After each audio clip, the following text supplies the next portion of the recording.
Autrefois, l'homme était chassé de l'Éden. L'Éternel avait placé des chérubins avec des épées flamboyantes dans leurs mains pour empêcher à l'homme de retourner en Éden et communier avec son Dieu. Je dis bien.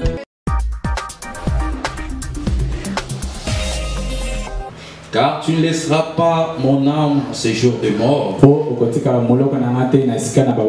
Et tu ne permettras pas que ton bien-aimé voie la corruption. Nous allons prier le Seigneur. Seigneur Jésus, nous venons de lire ta parole. Viens là où être Seigneur. Nous sommes dans un temps d'urgence. Tu nous as donné ces messages. Ces messages de préparation. Oh Dieu bien-aimé, bénis mon frère maintenant. Bénis ma sœur Seigneur. Et soutiens-nous. Maintenant nous demandons ton aide. Viens nous en aide Seigneur. Chasse tout esprit qui ne confesse pas ton nom. Au nom du Seigneur Jésus. Maintenant nous remettons à toi. Viens te manifester. Viens Seigneur Jésus. Nous croyons que tu es déjà là. Manifeste-toi. Au nom de Jésus-Christ, nous avons ainsi prié. Amen. Amen. Veuillez vous asseoir. Amen. Je me sens erré ce soir.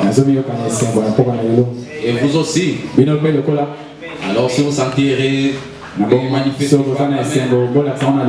Et veuillez acclamer le Seigneur.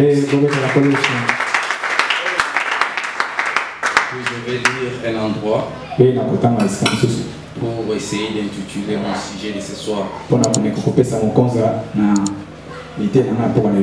Hébreux chapitre 13, le verset 8.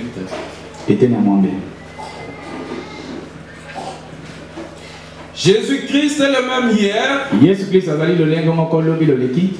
aujourd'hui et éternellement.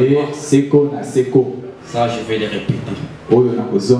Jésus-Christ est le même hier,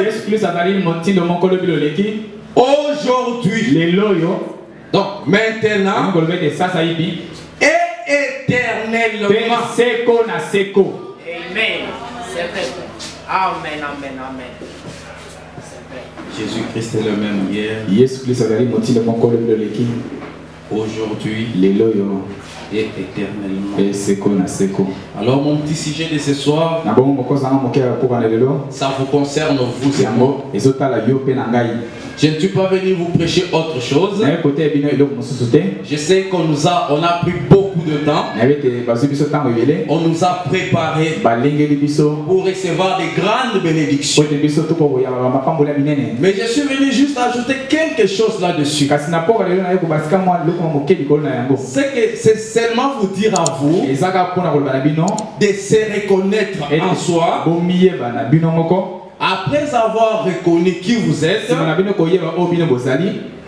cherchez dans cette Bible une écriture qui vous concerne.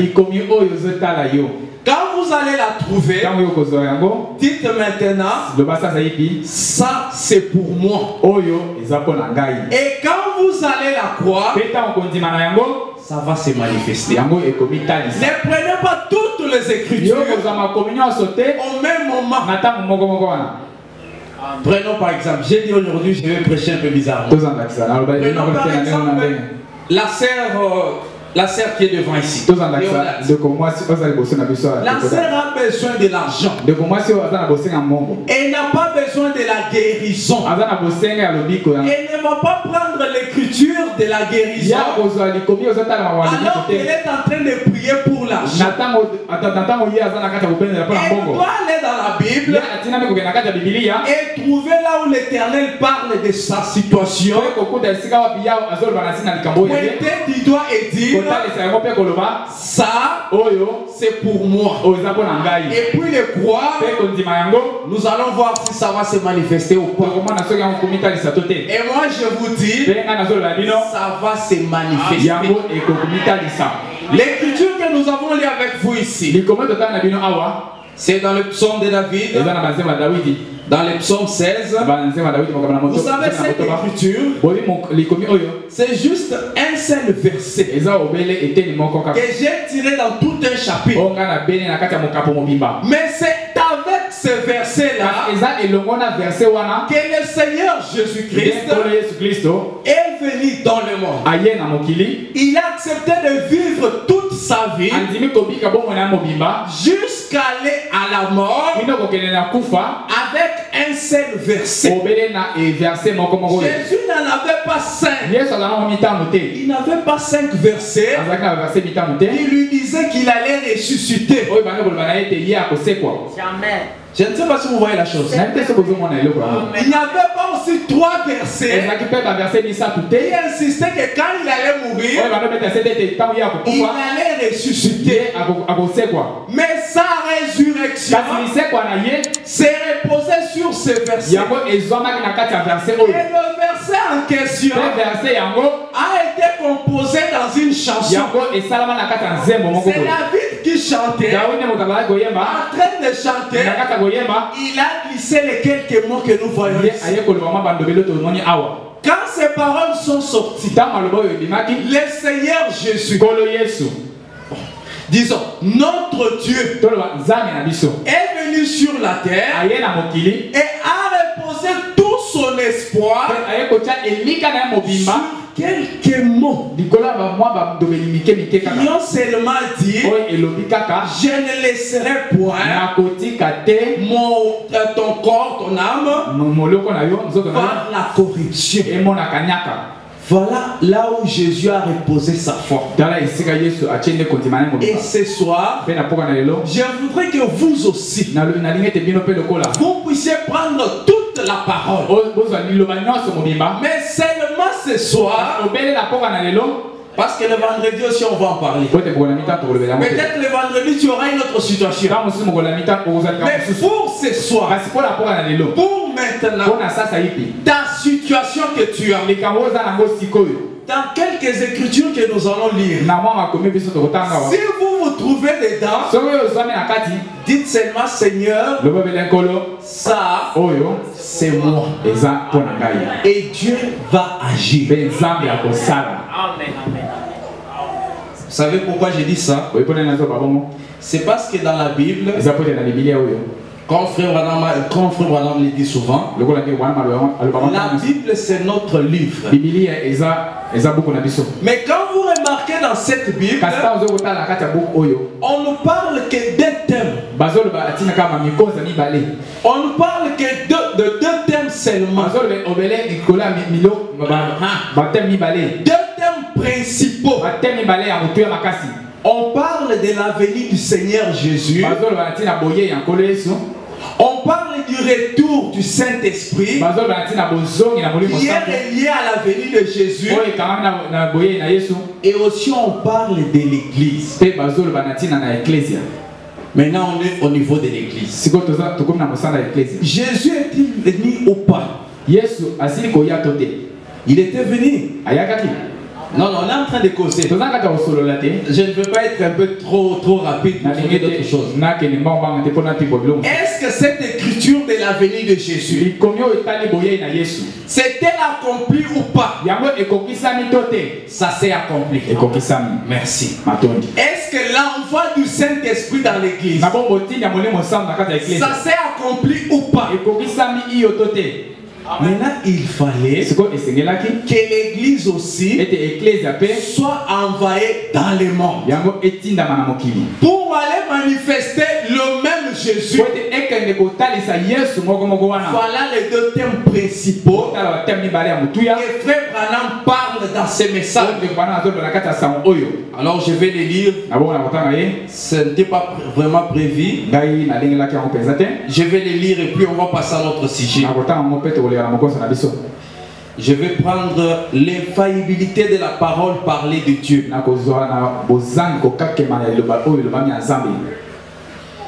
Je vais prendre le paragraphe 12.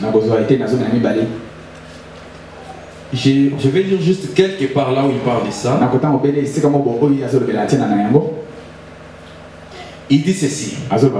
Paragraphe 12. Ainsi donc, il y a dans la Bible deux grandes vérités. Dans l'Ancien Testament, que nous aimerions aborder ce soir. Donc tous les prophètes hébreux ont parlé depuis la Genèse jusqu'à Malachie. Là on est d'accord. Et puis, dès là, il y a eu la première venue pour confirmer sa parole, pour confirmer ce que les prophètes avaient parlé. Eh bien, ces deux vérités sont les suivantes. Les deux vérités sont, ils ne terminent pas. Tous les prophètes hébreux ont parlé de la venue du Messie pour faire l'expiation du péché. Ils ont parlé de l'onction qui est le Saint-Esprit. Maintenant écoutez. Et du départ de l'Église dans le monde entier. Ça aussi c'est une écriture qui concerne l'Église.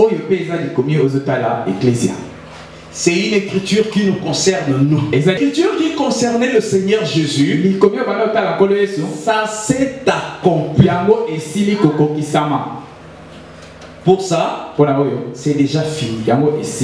L'écriture qui parle de l'onction, ça s'est accompli. Maintenant, l'écriture qui parle de l'Église parle de toi et parle de moi. Si cette écriture ne s'accomplit pas, vous allez voir que ce n'est pas la faute de Dieu, mais c'est notre faute à nous. Parce que si vous suivez bien, même toutes les prédications qui sont déjà passées, ça nous a prêché, on nous a montré que maintenant, Jésus devrait agir à travers son Église. Et son Église ce soir, c'est vous et moi. Toutes les promesses dans la Bible, toutes les promesses dans le Nouveau Testament, parce que les promesses dans l'Ancien Testament, on parlait juste des choses qui vont venir et se sont concentrés seulement au calvaire et c'était fini. Mais après l'Ancien Testament, toutes les promesses qui se suivent parle de l'Église, parle de l'épouse, parle de vous et moi, parle de nous qui sommes ici. Ça ne parle pas de ces bâtiments. Ce n'est pas l'Église comme le bâtiment ici, pas l'Église comme nous sous-entendons parler, dans l'Église méthodiste, l'Église baptiste, mais ça parle de l'Église en tant qu'individu. Maintenant vous savez, frère Branham dit, le péché, c'est quand vous manquez le but. Je suis en train d'introduire ma prédication. Le péché en question, c'est quand vous manquez de but. Or, le Seigneur Jésus-Christ, quand il est venu sur la terre, il n'a pas péché. Pourquoi? Jésus n'a jamais manqué de but. Tout ce qu'il faisait, c'était tout ce qu'il parlait de lui. Maintenant, l'Église, elle, manque quelque chose. Parce qu'en ce moment ici, vous allez trouver l'Église qui est assise, mais qui s'inquiète. Alors que dans la Bible, on console l'Église en disant ne vous inquiétez de rien. Est-ce que l'Église peut croire d'abord la première chose? Comme ça. Dès que vous recevez la vôtre, retenez-la. Elle va se matérialiser. Je vous l'ai dit au nom du Seigneur. Elle va se matérialiser.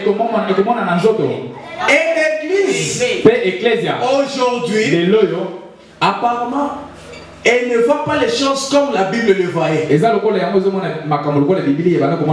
ce qui concerne l'église, l'église reste là, en train de se poser des questions. Est-ce que ça va arriver ou pas? Est-ce que nous sommes ensemble? Je ne vais pas entrer maintenant dans la prédication. Ok, je vais entrer maintenant. Pourquoi nous nous posons des questions? Nous nous posons des questions, c'est parce que nous ne croyons pas. Et nous ne croyons pas, c'est parce que nous avons peur. Et nous avons peur d'échouer. Excusez-moi.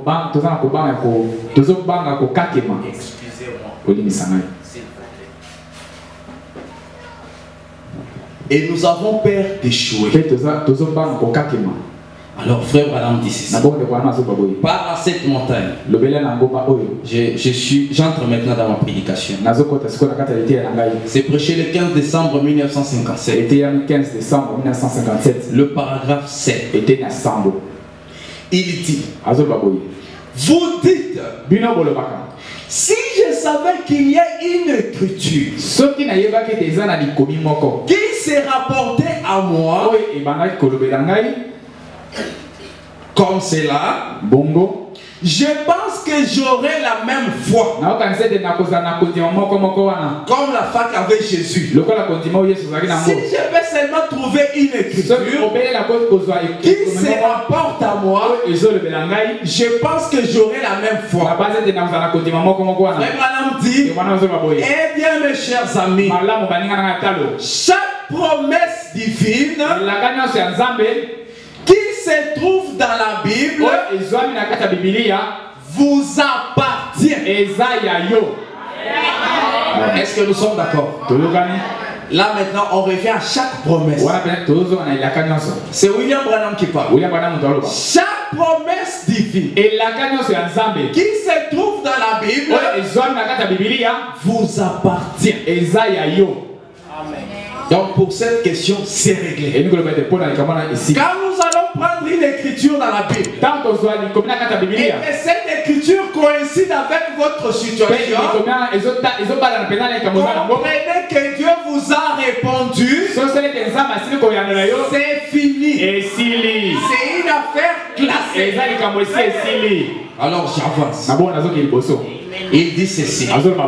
Vous savez, Dieu peut faire de grandes choses. Vous savez ce que Dieu peut faire? Il peut faire du néant,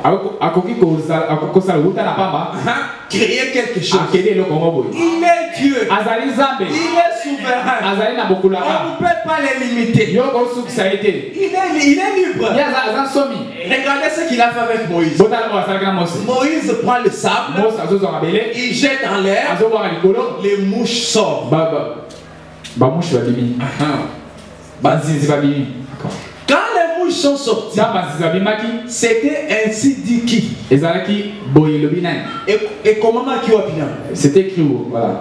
Ce n'était pas une écriture. Mais Dieu est capable du néant faire l'impossible. Là nous sommes d'abord. Maintenant frère Branham, paragraphe 21, la même prédication. Eh bien, je désire vous dire comment cela a progressé. Et c'est ce que j'aimerais faire ce soir. Ah, c'est ce que moi aussi j'aimerais faire ce soir. Moi aussi je vais le faire ce soir. Je crois que Dieu est capable d'accomplir tout ce qu'il veut. Tout ce que Dieu veut, il est capable, même maintenant, d'accomplir cela. Frère Branham le croyait, et moi aussi je le crois. Frère Branham dit, parce qu'il est Dieu, On met point. Et on va lire avec vous. Il dit, mais je crois tellement dans la Bible. Là, nous sommes d'accord. Je crois que Dieu peut faire quelque chose qui n'est même pas écrit dans cette Bible. Et ça sera en ordre. Il est Dieu. Il est souverain. Il fait tout ce qui lui plaît. Mais frère Branham dit, écoutez pour la Bible. Mais je crois tellement dans la Bible que je crois que ce qu'il accomplit devrait être reconnu dans la Bible. Ne pensez-vous pas que la Bible doit d'abord en parler? Est-ce que nous sommes d'accord? C'est vrai, frère. Moi aussi je crois comme frère Branham que tout ce que Dieu fait doit être quand même écrit pour qu'on puisse s'y référer.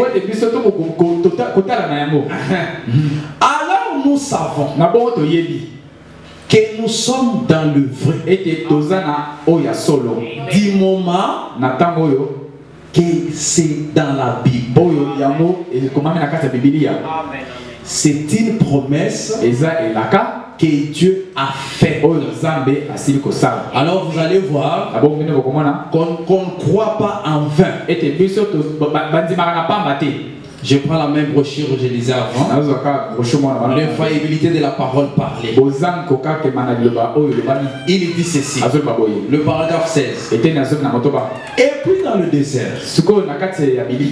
Quand frère Branham évoque l'écriture de la Bible, je voir la chose, comment est-ce qu'elle marche. Dieu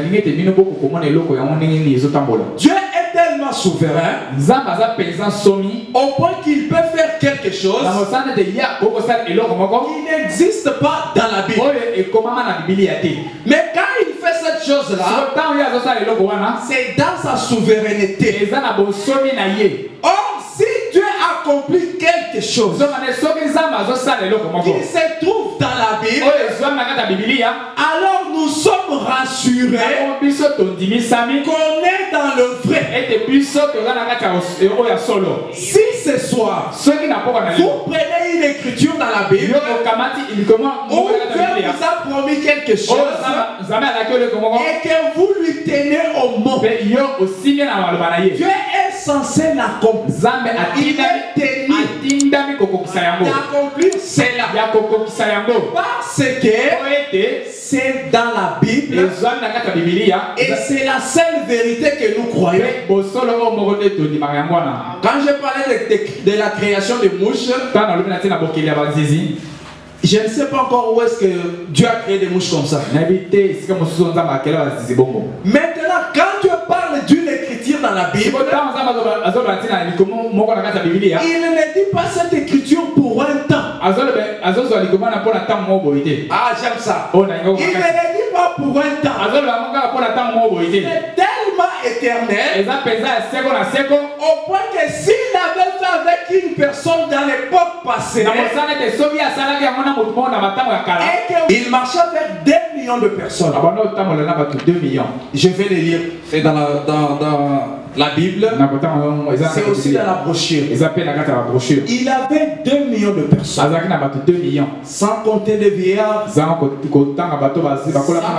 le bébé qui naissait chaque nuit. Mais Moïse marchait avec ces personnes avec une seule écriture. Maman, je ne sais pas si vous suivez. Ça m'a surpassé. 2 millions de personnes avec une seule écriture. Je suis l'Éternel qui te guérit de toutes tes maladies. Mais là, regardez ce qui s'est passé. Si une personne avait une jambe cassée,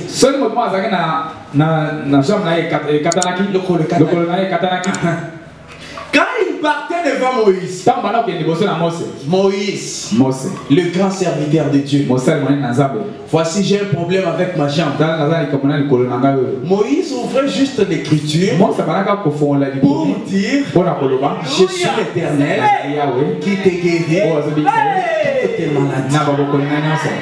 L'homme repartait guéri. Maintenant regardez la grandeur de Dieu. Quand une autre personne venait avec la carie dentaire, ce n'était pas la jambe, la même opération qui s'est passée avec l'homme de la jambe, ça s'est passé avec la carie dentaire. Si un autre homme souffrait peut-être d'hémorroïdes, dans ma vie, c'est la toute première fois que j'ai entendu parler de thrombose. C'est une maladie que je n'ai jamais connue. Maintenant, même si une personne avait cette maladie, et que cette personne allait devant Moïse, Moïse n'avait pas assez de livres. Il n'avait pas assez d'écriture pour commencer à chercher où est-ce qu'il est écrit que la maladie comme thrombose peut être guérie comme ça. Il n'avait même pas d'explication. Il avait une seule ordonnance. Je suis l'Éternel qui te guérit de toutes tes maladies. Maintenant écoutez frère Branham. Et puis dans le désert, avec les enfants d'Israël dans leur marche, en provenance de l'Égypte, ils allaient vers la terre promise. Dieu avait promis. C'est vrai. Amen. Ça maintenant c'est une promesse dans la Bible. Si c'est une promesse dans la Bible, il n'y a pas de souci. Si Dieu l'a promis, alors c'est réglé. Une fois que vous comprenez que c'est réglé, alors c'est fini. Dieu avait dit qu'il allait pourvoir à tous leurs besoins. Bon. Prenons le besoin qui était venu. Ces gens-là étaient fatigués de manger la même nourriture qu'ils mangeaient quand ils étaient de l'autre côté. Quand ils sont venus devant Moïse, en train de se plaindre pour la nourriture, est-ce que Moïse est allé chercher une autre écriture pour venir pourvoir leurs besoins? Cela montre qu'on n'a pas de gymnastique à faire. Moïse savait que le même Dieu qui leur a fait la promesse de le prendre en charge, lui-même donnera la nourriture. Quand le temps était arrivé, Dieu a dit à Moïse qu'il rentre, que les enfants d'Israël rentrent chez eux. Cette nuit-ci, ils mangeront la viande. C'était leur besoin, non? Ils étaient fatigués de ail. Moïse, on en a assez. En réalité, il fallait seulement qu'ils disent Moïse, on veut manger la viande. Mais Dieu qui connaît toutes choses savait qu'ils avaient besoin de la viande. Alors il les a donné des cailles. Maintenant, quand un autre besoin s'est présenté, le même Dieu qui avait prescrit pour la maladie, le même Dieu qui avait pris soin d'eux, il était le même Dieu qui prenait la même écriture mais qui l'a tourné favorablement à leurs besoins. Je ne sais pas si vous comprenez. Alors frère Branham dit ceci. Parce que la foi vient de ce qu'on entend et ce qu'on entend de la parole de Dieu. C'est pour ça que je dois répéter, frère Branham, pour que votre foi monte aussi. Il dit, et puis, dans le désert, avec les enfants d'Israël dans leur marche, en provenance de l'Égypte, ils allaient vers la terre promise. Dieu avait promis de subvenir à tous leurs besoins. C'est dont ils avaient besoin.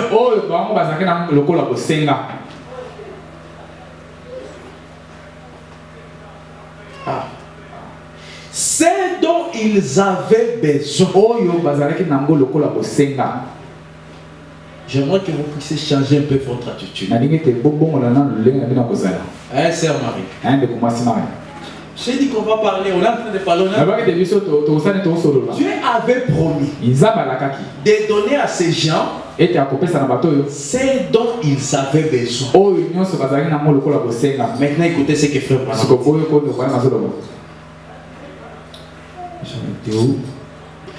Et alors, quand il est arrivé de tomber malade et d'être mourant, tous les remèdes de l'Égypte, tous les médicaments, la sagesse de l'Égypte, des Égyptiens, aucune de leurs racines, ni herbe, ne pouvait guérir cette maladie. Quand Moïse criait à Dieu dans la détresse, alors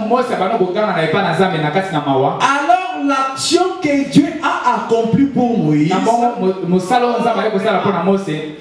il doit l'accomplir chaque fois que surgit la même crise. Je suis en train de lire lentement. Je ne pas aller trop vite.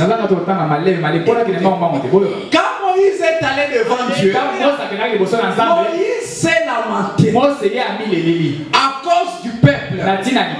Et Dieu a répondu. Il a donné la réponse à leurs besoins. Maintenant, frère Branham, quand la même situation reviendrait toujours sur les humains, la même réponse qu'il avait donnée à Moïse, elle serait toujours valable. Cette réponse ne va pas changer. S'il avait dit à Moïse, je suis l'Éternel qui vous guérit de toutes vos maladies, et même ce soir, cette même réponse ne change pas. Elle est toujours la même. C'est vrai. Elle est toujours la même. Il dit ceci. C'est vrai. Dieu est... J'ai sauté. Il dit l'action que Dieu a accomplie pour Moïse, il doit l'accomplir chaque fois qu'elle surgit la même crise. Eh bien, sinon, c'est qu'il avait commis une erreur en faisant cela autrefois. Dieu est coupable. Si Dieu ne le fait pas pour vous, c'est qu'il avait commis une erreur. Chose impossible, il ne peut pas arriver. Dieu ne peut pas commettre une erreur. Dieu est arrivé chez vous. Quand il arrive chez vous, devant votre cas, il dit, ce cas ici paraît un peu compliqué. Non, c'est que Dieu a commis une erreur quelque part. Mais frère Branham ne dit pas seulement l'erreur. Frère Branham dit Dieu est coupable. Vous voyez? Il doit agir comme il avait agi là. Quand la même crise, en effet, s'il avait agi ainsi, que c'était parfait, il ne peut agir autrement que de cette façon parfaite. C'est parfait. Amen. Jésus-Christ est le même hier, aujourd'hui et éternellement. Il ne peut agir autrement que de cette façon parfaite chaque fois. au même point. Les gens qui connaissent le français ont compris ce que j'ai dit. Chaque fois, il doit faire la même chose. Il est obligé de faire la même chose qu'il avait fait. Ça doit être parfait. Je mets ça de côté. Écoutez, frère Branham. Il dit ceci. C'est dans la prédication sur ta parole. Sans que Dieu réponde. Vous croyez? Si Dieu est capable de répondre aux démons, quand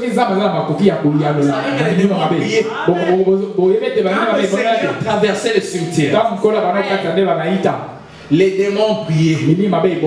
Ils ont dit, jette nous-mêmes dans ces pourceaux.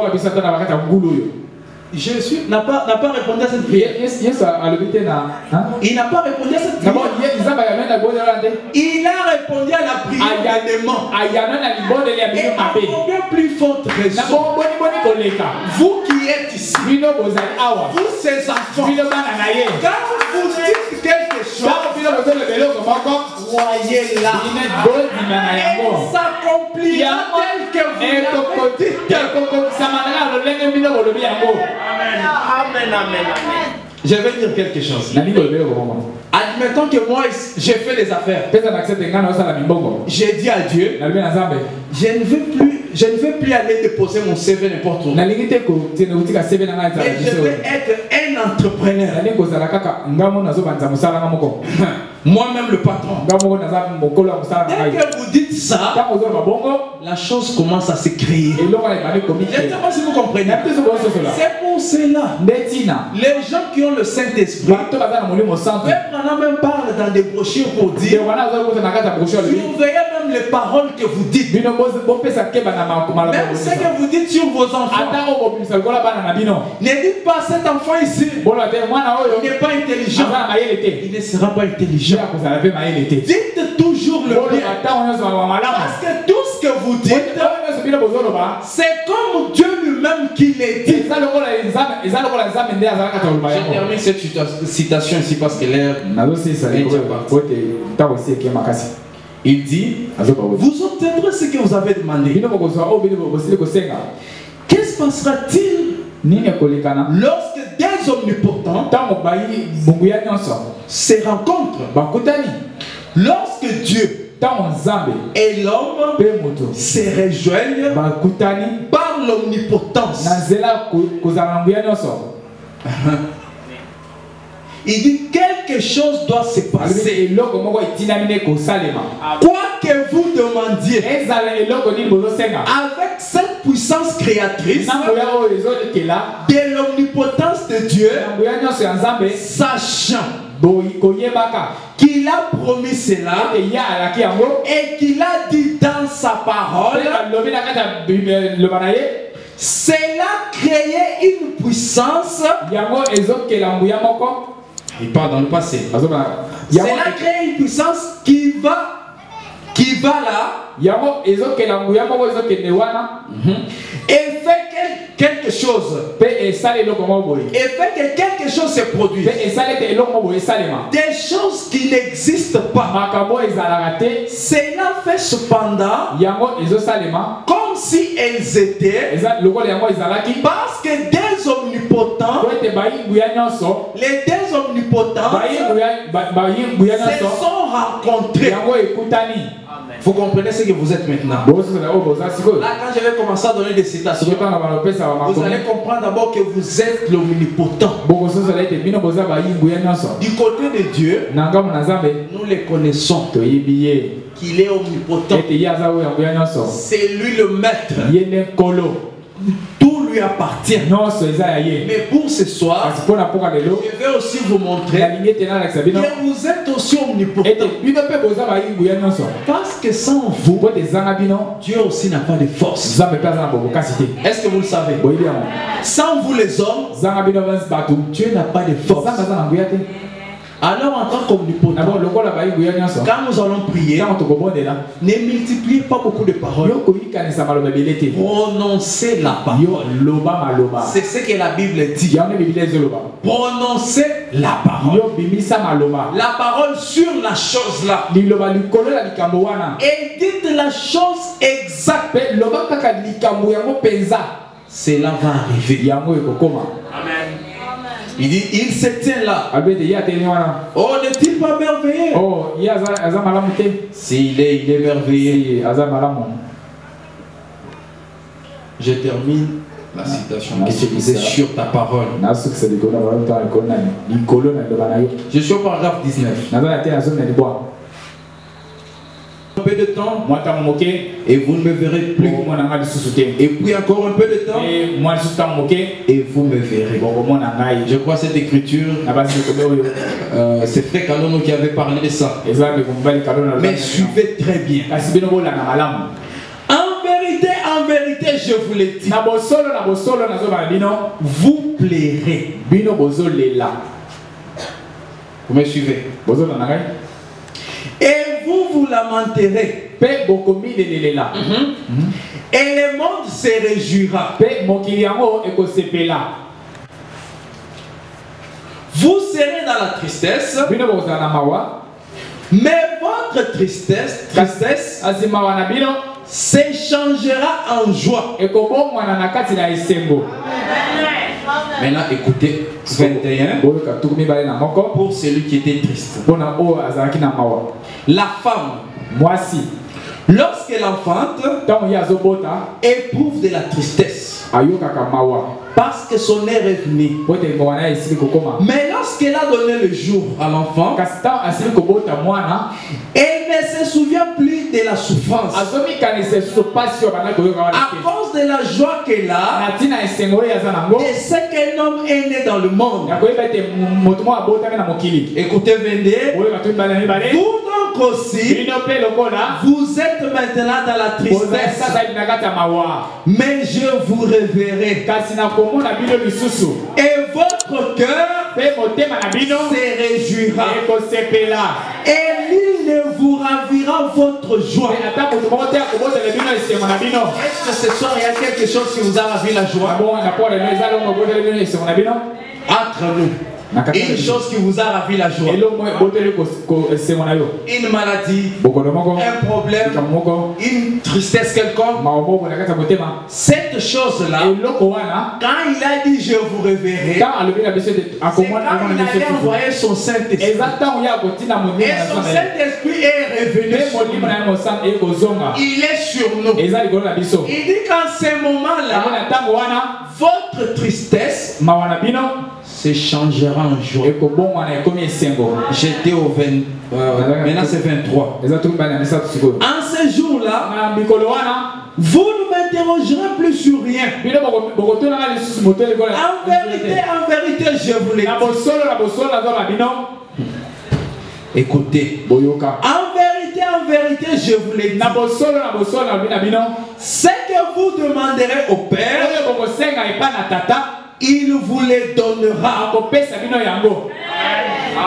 Jusqu'à présent, vous n'avez rien demandé.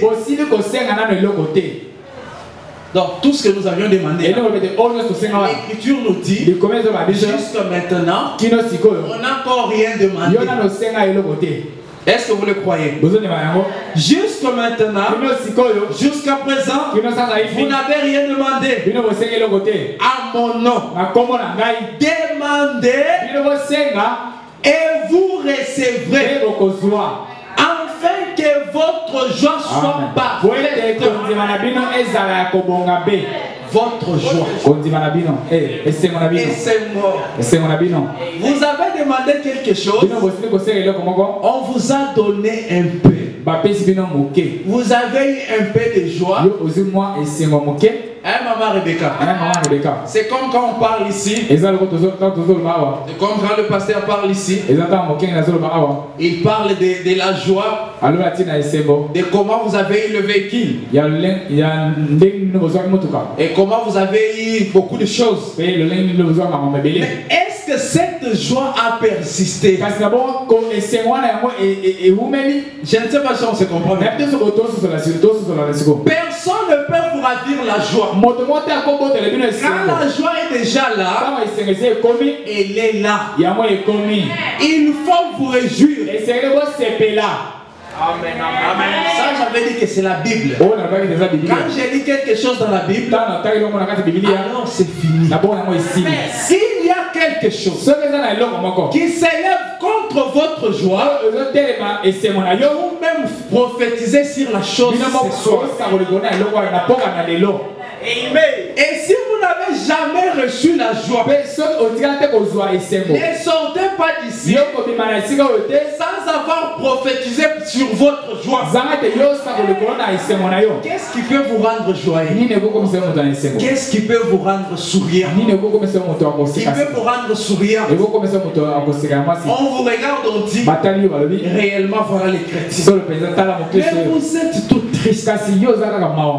C'est comme si vous êtes venu accompagner le monde. Or, quand Jésus parle, il exclut le monde. Mais il parle de vous. Il dit qu'il vous révère. Veuillez vous lever s'il vous plaît. Il dit qu'il vous révère. Et quand il vous révérera, votre joie sera parfaite.